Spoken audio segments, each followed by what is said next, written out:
we'll get to whatever else we have about the game. Let's not keep them waiting any longer. We got to chat with Frank Seravalli, our guy from Daily Faceoff, who is brought to you today by our friends at 4 Winds Brewing. There it is. Locally owned and operated out of Delta. Home of the 4 Winds Light Lager, a crisp, clean, and easy drinking beer. A beer for everyone, a perfect beer for before, after, or during the game. Ask for 4 Winds Light Lager at your local liquor store or have some delivered right to your door through the online shop at 4windsbrewing.ca. Let's bring him in. Mr. Frank Seravalli joins us now. There he is. Frank, thanks for doing this. That's an Eagles hoodie, right? Yeah, going to Brazil, September 6th. Let's go. Nice. Is Jason Kelce going to retire? I think so. I know he said something at the Pro Bowl that he's trying not to. I don't know that how much he has left in him, and I also don't know with how chaotic this season was whether he wants to come back. Yeah, I really like his podcast. He's got a good podcast. It's the #1 sports podcast in the world. Soon to be #1 sports podcast in the world. Harmon and I were listening to the DFO rundown today, and we saw that you threw, maybe it wasn't today, we just saw the clip today. We saw you throw out a ranking of the top forward groups in the West. You had the Canucks third. Can you expand on that a little bit? Well, the question was, and this is the nuance in it, is top to bottom. And I think if we're just focusing on top 2 lines, I'd have a real hard time not putting the Canucks at #1. And I'm not pandering to the market or the audience. It's just, I don't know how well Vancouver's bottom 6, not that it's poor or anything like that. It's miles improved from, last year, for instance. But how does it stack up against, I don't know, Edmonton and pick another team, Dallas? Yep. Like Dallas has a really strong bottom 6. Frank, I wanted to ask, in light You're of going non sequitur here. You're not going to beat me. You're not going to beat me up for this ranking. Well, I will. Actually, no, I won't. I think you're right. Because I always criticize Nils Amon, and Nils Amon's played well lately, but top to bottom, yeah, I don't know. I'll have more questions. I'll have more questions about lineups and whatnot. But who would you pick as a 3C? Teddy Bluger or Wyatt Johnson? That's where I start to have my hangups. But do I take Teddy Bluger with Dakota Joshua and Connor Garland and what they've been able to create this season over Wyatt Johnson and whoever he has as his wingers? I only watch the Canucks. I would say totally fair question. It's really close is my point. Yeah, it is close. Yeah. And the fact that, there's such a flex of having Lindholm on the right side where when you go back, I've been saying this about Lindholm for the last month, really since doing a deep dive on his game. And he really needs to play with quality players and he can throw up points, which you see in game 1. But then you take a look back to a few years ago and when he played with Monahan and Gaudreau on the right side, he was excellent. That was his second best season of his career. So the fact that you can flex him on the right side, you could put him at 3C, you could make him 2C, whatever it is that you want to do, that's a huge chip for the Canucks. With that Lindholm trade and how it came together, what did you hear behind the scenes of how the negotiation process went, how it was closed? And specifically, I was curious about the Kuzmenko angle in all of this in terms of getting him to waive to go to Calgary. The Kuzmenko part of it was huge. That was really one of the linchpins for Calgary. I think if Kuzmenko wasn't playing ball, I'm not entirely certain that this deal gets done. And the reason for that is for Calgary, he wasn't just a throw-in. For Calgary, he was much more than that as a team that needs pieces for the here and now that can help them potentially 2 to 3 years from now. And if that doesn't work out, he's a nice flippable asset. So they spent really the better part of 3 days trying to convince him to sign off on the no trade, to basically explain to him, hey, this is our scenario. This is our system. We really want you here. You're not just a guy that's on the scrap heap, even though this season has been tough for you. And they saw a real fit for him. And honestly, the Canucks are like, for Calgary's perspective, how many other contenders, if you're the Flames, could really offer you a piece that has that much upside from their team as part of a deal? I would say they're it. The Canucks were, in their own category, which is why, even though I think they didn't want to make a trade in division for the second time this season, that's why the Kuzmenko part set them aside. Is that partly why this got done so quickly, it seems? Quickly is a relative term. Like the fact that they really started talking over the weekend, it took 4 days, essentially 5 days to really nail it down. I'd say it was kind of honestly, I wish we got a better sense of it, or heard some rumblings of it, but it kind of didn't really happen quickly. I misworded that. I should say, do you think that's part of the reason why Calgary pulled the trigger in late January rather than waiting until the deadline? Part of it. And also, yes, they got their price. They had set off to get a first round pick plus someone that could help them. And in the meantime, they also got from Vancouver a couple lottery tickets, a couple guys that, may help you, may not. And it was a worthy gamble in my eyes. One thing that I found interesting about Jim Rutherford, how far ahead of the market he was this year with Lindholm, even as a seller last year with Bo Horvat getting that deal done in late January as well, even going back to some of his years in Pittsburgh, where he was really aggressive about being one of the first movers when it came to the trade market. Why do you think it's so important to him to be one of the first movers, rather than making deals when most other teams are making deals closer to the deadline? I don't think it's necessarily about price. I think it's making sure that you get the player that you want. And I think the Jets were always a team that were in on Sean Monahan. But I think seeing Lindholm go off the board heightened their awareness. And so what I mean by that, to bring it back to Jim Rutherford, is he has his sights set on a certain player that's a really curated fit, is what I would call it. And then, you can always find different ones. You can find another center. You can find a left shot defense, whatever your target is. There's always a sort of check down option, but are they as good a fit as what you had originally envisioned or intended? And so that's sort of, I think their mantra is, we know who we like. Let's strike to make sure that we get that player. And also that way we're not sort of dragged into a bidding war. Not to say that, I don't think it's fair to say that the Flames shopped the offer from the Canucks, but really it was a situation where once they started talking in a significant way, Calgary went back to 3 or 4 other teams that had expressed interest in Lindholm and basically said, this is where the rubber meets the road. If you're interested, step up, give us your best offer, and we'll go from there. And it was always kind of the Canucks as the differentiator, in part because of Kuzmenko and in part because Vancouver was willing to pay the price because they believe in the acquisition. Lindholm seems like a good fit.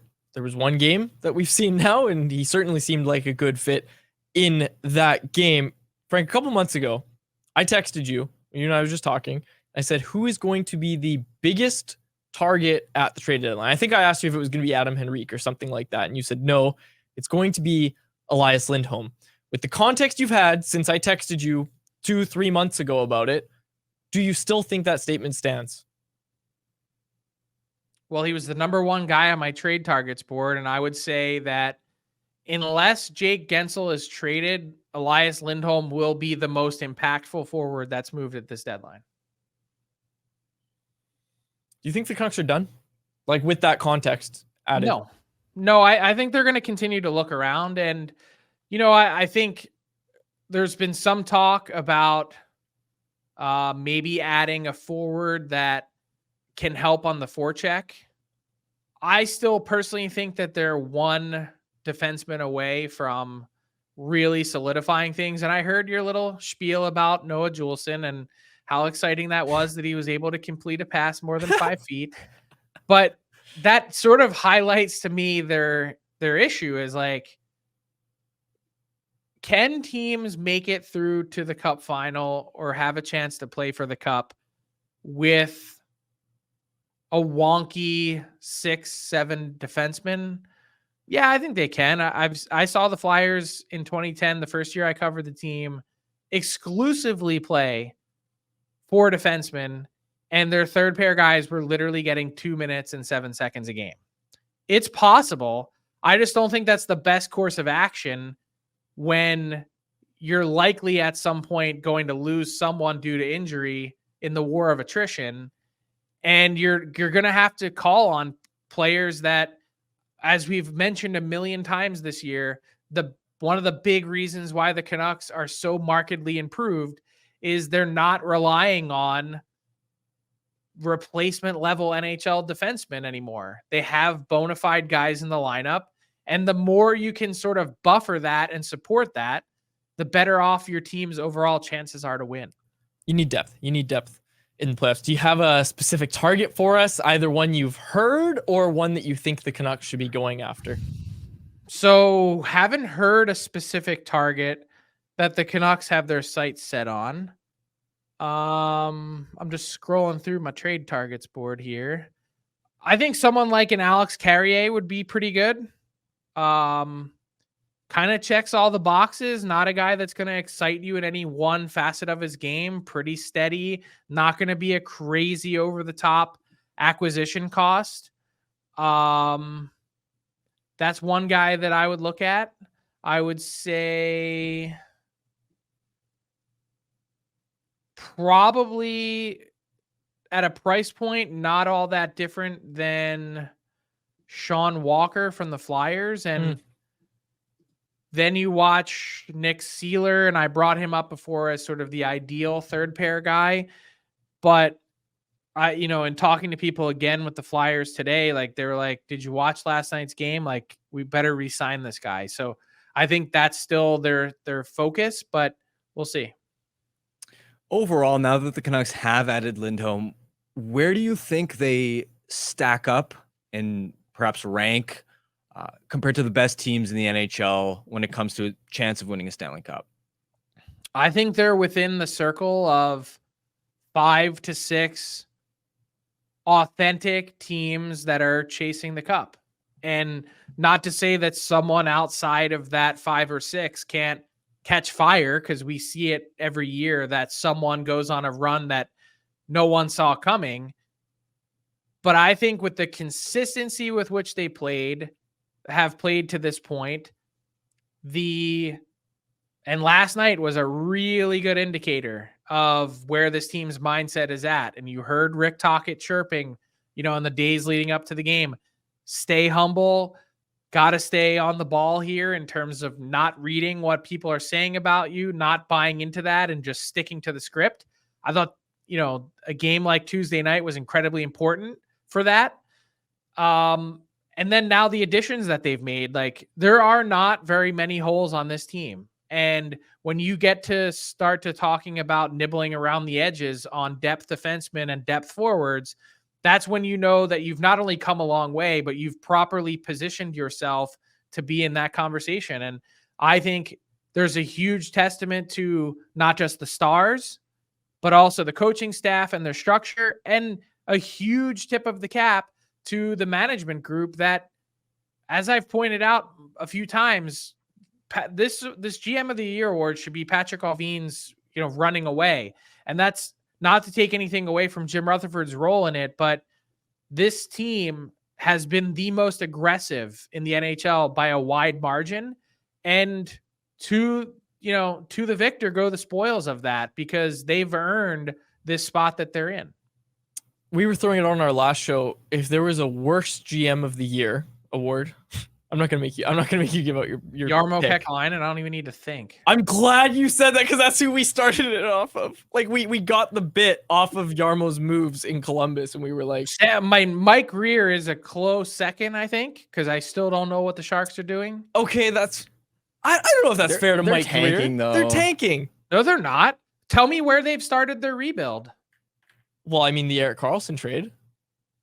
Does that count? What did they got a first round pick in return? What else? It was a tough There's contract to 100 move. point defenseman. Yeah, but You make it he 11 and signed a half. for 13 years. Or Okay, but what about the other guys that they traded for last summer? All right, now That you're weren't making me salary cap dumps. Now you're making me pull this up. I agree that the Hurdle re-signing was bad. Yes, okay. That okay. wasn't Mike Greer. That was his predecessor and now assistant GM Joe Will. That's very honest of you to tell us that.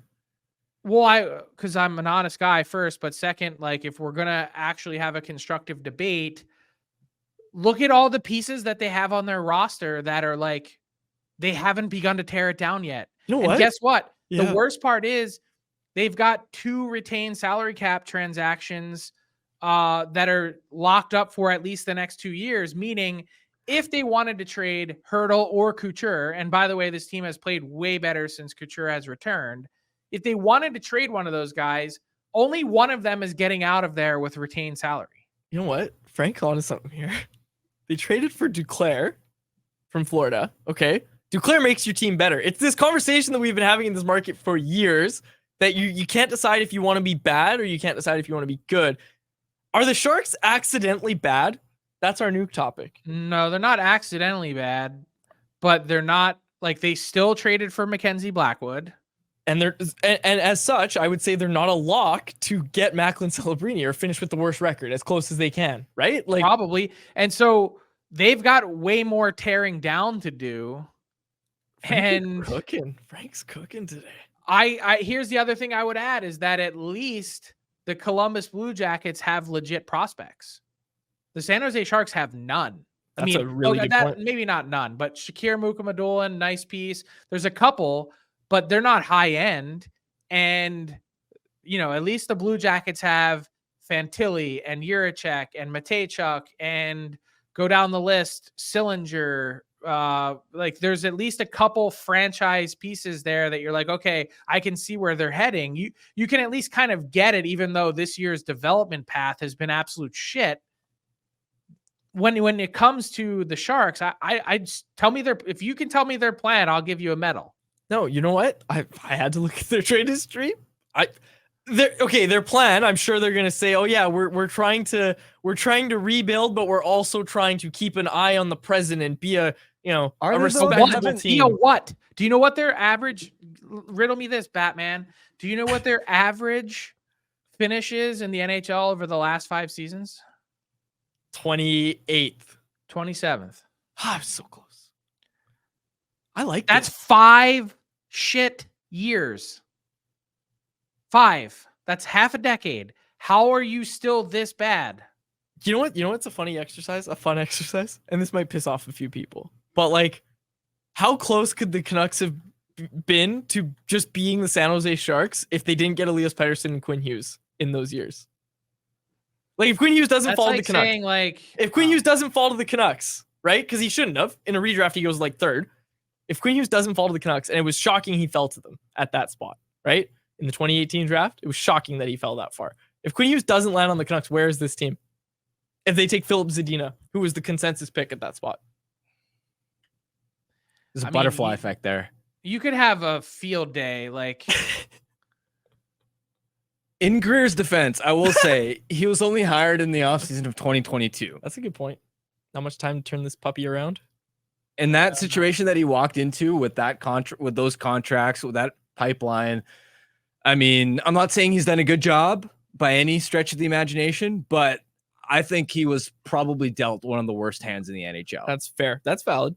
Buddy, they have no picks. And they've been trading they've got one or two. Like look at the Coyotes, how many picks they look at all the other teams that have been around them and how much draft capital they have.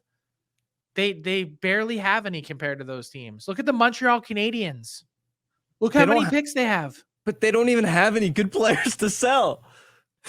That's the worst part. There's nothing like you could pick apart their roster, but no one wants them. Yeah. But that's adding to the hard situation that Mike Greer found himself in. Was nobody wanted your guys. The one guy that maybe people wanted has this monster of a contract that you had to move in Erik Karlsson. It's interesting. It's obviously we can all agree Kekalainen's worse. Kekalainen's worse.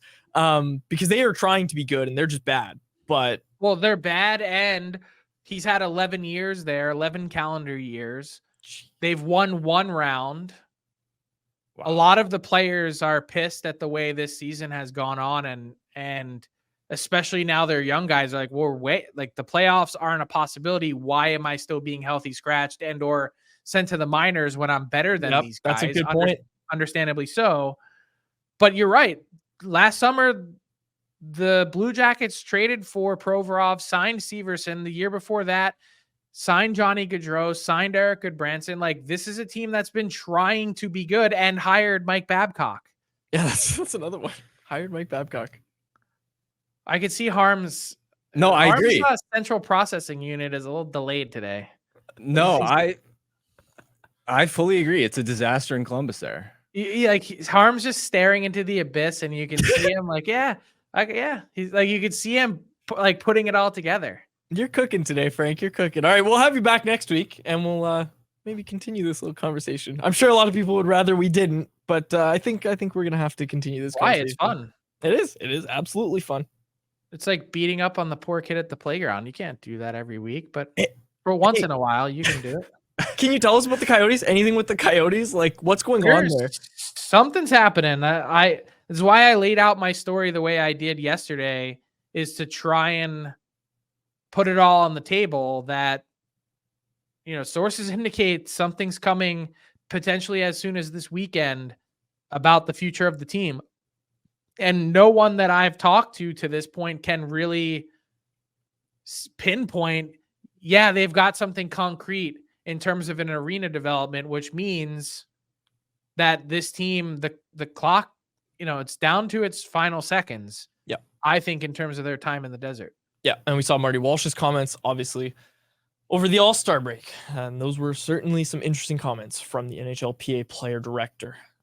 Frank, good stuff as always. Thank you so much for doing this. See you guys. Thanks, Frank. And that was Frank Seravalli. Canucks Conversation is live Monday through Friday, every weekday at 2 p.m. over on the Canucks Army YouTube channel. Make sure you like, subscribe, and interact in the YouTube live chat every day with us, folks.